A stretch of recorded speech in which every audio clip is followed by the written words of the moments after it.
Assalamualaikum warahmatullahi wabarakatuh. Sugeng enjing para siswa. Untuk pertemuan kali ini, Ustazah akan melanjutkan materi mengenai sandiwara. Minggu kemarin Ustazah sudah memberikan materi sandiwara, dan ini ada lanjutan materi sandiwara. Ada 4 poin yang akan dibahas di materi ini, yaitu yang pertama, skenario atau naskah sandiwara. Yang kedua, unsur intrinsik ing sandiwara. Ketiga, cara nulis naskah skenario. Yang keempat atau ingkang pungkasan yaiku urut-urutan nulis naskah drama. Di pertemuan kali ini atau di video ini, Ustazah akan menyampaikan 4 poin tersebut dan bisa disimak, bisa dipahami. Jangan lupa setiap ada materi atau ada pembelajaran, itu bisa dicatat di buku catatan atau buku tugas, supaya tidak lupa materi apa saja yang telah Ustazah berikan. Langsung saja. Yang pertama, skenario. Apa tuh kuis skenario?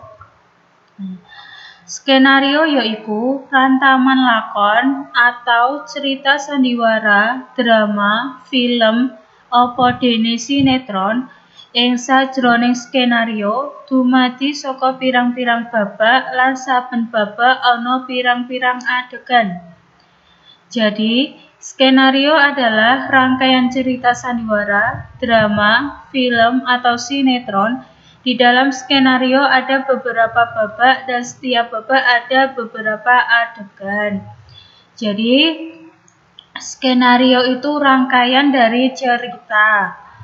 Bisa di situ cerita sandiwara, drama, film, sinetron. Pasti itu mempunyai skenario. Skenario itu biasanya berupa dialog. Lanjut. Unsur intrinsik ing sandiwara. Yang pertama, tema. Tema ing sajroning cerita minangka gagasan pokok sing ana ing jroning drama. Jadi, tema itu adalah gagasan pokok dari sebuah cerita. Di situ bisa tema dikembangkan dari alur atau dari latar yang ada dalam sebuah cerita tersebut. Contohnya, tema drama kayata kauripan, kekancan, katresnan, kasetyan, lan sapiturute. Jadi tema itu adalah gagasan pokok di mana dalam sebuah cerita itu pasti ada temanya. Lanjut yang kedua. Alur. Alur uga bisa diarani plot. Alur yaiku reroncening sebab musabab kang bangun cerita. Alur uga kudu bisa nggambarake lakuning cerita saka wiwitan nganti rampung. Jadi alur itu adalah yang menceritakan atau inti dari cerita itu.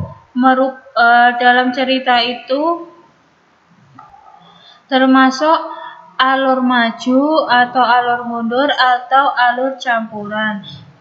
Biasanya kalau di cerita itu tetap ada alur karena alur itu yang menceritakan atau alur itu juga inti dari sebuah cerita. Jadi tidak memungkinkan kalau dalam sebuah cerita itu tidak adanya alur atau tema. Kalau dalam sebuah cerita tidak ada alur atau tema, itu namanya bukan cerita. Yang ketiga, perwatakan utawa karakter tokoh. Sajroning drama ana sing diarani tokoh protagonis, antagonis, lan pambiyantu. Lanjut.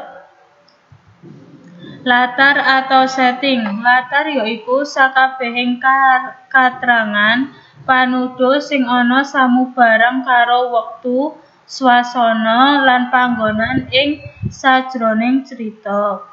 Jadi dalam suatu cerita itu latar ada 3, yaitu latar panggonan, latar wektu, dan latar swasana. Dan yang terakhir, amanat. Amanat yaiku piweling saka pangripta atau penulis kanggo para pamiyarsa. Amanat menika pesan moral kang disampaiake penulis naskah drama kanggo para penonton.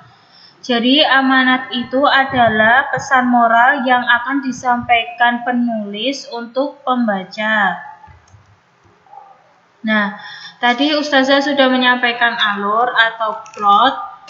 Nah, di sini ada 4 poin dari alur tersebut. Yang pertama, pengenalan. Ing perangan iki biasane isine ngenalake para paraga, latar pentas, lan medharake masalah atau konflik kang dihadapi marang penonton. Jadi untuk pengenalan ini biasanya pengenalan tokohnya dulu, pengenalan latarnya, baru nanti muncul masalah atau konflik. Yang kedua, pertikaian atau konflik. Ing tahap iki para paraga wis nemoni konflik atau pertikaian. Jadi tadi awalnya pengenalan dari tokohnya, karakternya bagaimana, kemudian muncul konflik atau pertikaian. Dan yang ketiga, puncak atau klimaks. Ing tahap iki konflik lan masalah sansaya ngambro-ngambro lan gawat, ndadekake penonton samsaya dedekan lan ora sabar kanggo ngerteni kepiye cerita pungkasan. Dan yang terakhir, penyelesaian. Ing tahap iki digambarake pungkasaning cerita drama kanthi pungkasan sing seneng, gembira, sedih, apa malah gantung. Jadi dalam suatu cerita itu tidak selalu penyelesaiannya ada senang atau sedih. Di situ juga ada penyelesaian yang malah ceritanya menjadi menggantung. Perwatakan utawa karakter tokoh. Nah, tadi Ustazah sudah jelaskan ada protagonis, antagonis, dan pambiyantu atau tritagonis. Kalau protagonis itu dikenal dengan paraga becik atau tokoh dengan paraga becik. Tokoh antagonis itu paraga ala atau dengan watak yang jelek. Lanjut. Cara nulis naskah skenario. Yang pertama, pacelaton paraga itu dialog untuk paragonya. Jadi, kalian kalau mau menulis naskah skenario, menulis dulu dialog beserta tokohnya. Suasana setting sing dikarepke, suasananya mau seperti apa. Terus kegambaran swasana, menggambarkan suasana yang seperti apa. Dan yang terakhir, apa wae kang kudu ditindakake dening paraga. Jadi ini ada perangan sing ditulis di dalam isi naskah skenario ada 4 poin. Yang pertama, pacelaton paraga, suasana setting sing dikarepke, kegambaran swasana, lan apa wae kang kudu ditindakake dening paraga. Lanjut, urut-urutane nulis drama atau urut-urutane nulis naskah drama. Yang pertama, nemtokake konflik. Konflik bisa dijupuk saka masalah-masalah kang asring atau sering kita jumpai. Bisa saka pengalaman pribadi, pengalaman wong liya utawa imajinasi. Nyusun urutan prastawa sak babak atau alur. cara njangkepi dialog saka rerangken prastawa sajroning gambar. Saka gambar kasebut biasane mbayangake apa wae sing bakal dialami dening para gambar kasebut. Jadi pertama menentukan konflik, kedua menyusun menjadi sebuah alur, terus yang ketiga menentukan paraga atau tokoh dan latar. Menehi jeneng paraga kang wis diciptakake lan nemtokake latar panggon, wektu lan swasana. Dan yang terakhir, ngedit naskah. Naskah kudu diedit dhisik menawa ana kleru ngetik utawa kesalahan-kesalahan liyane. Nah, jadi jika kalian menulis sebuah naskah drama, ini ada urutan-urutan dalam menulis naskah drama. Tidak mungkin kalau ada sebuah naskah drama tidak ada tokohnya, itu tidak mungkin. Jadi ini adalah rerangkai dari menulis atau urut-urutan dari menulis sebuah naskah drama.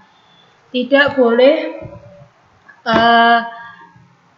dihilangkan satu. Contohnya kalau kalian mau menulis naskah drama, kalian tidak akan menuliskan alurnya seperti apa, itu namanya tidak akan menjadi sebuah cerita. Seperti yang Ustazah sampaikan tadi, kalau unsur intrinsik itu ada tema, alur, penokohan, latar, dan amanat. Dalam sebuah cerita pasti menyangkut itu semua. Paham?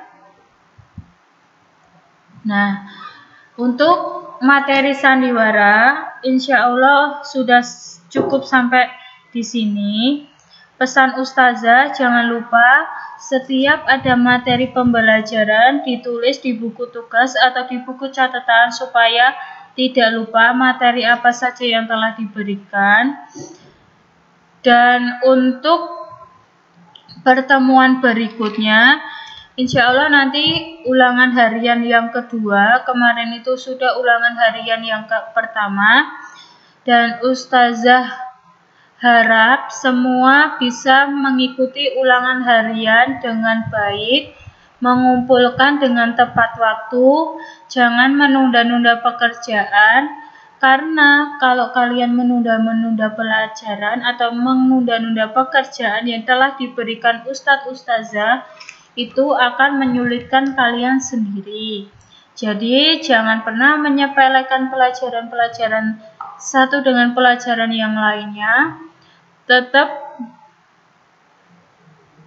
rajin belajar, jangan lupa tetap jaga kesehatan walaupun di rumah aja, dan jangan melupakan tugas-tugas yang telah diberikan Ustadz atau Ustazah yang lain juga. Cukup sekian materi dari Ustazah. Atas perhatiannya Ustazah syukuri. Alhamdulillah, jazakumullahu khairan, dan wassalamualaikum warahmatullahi wabarakatuh.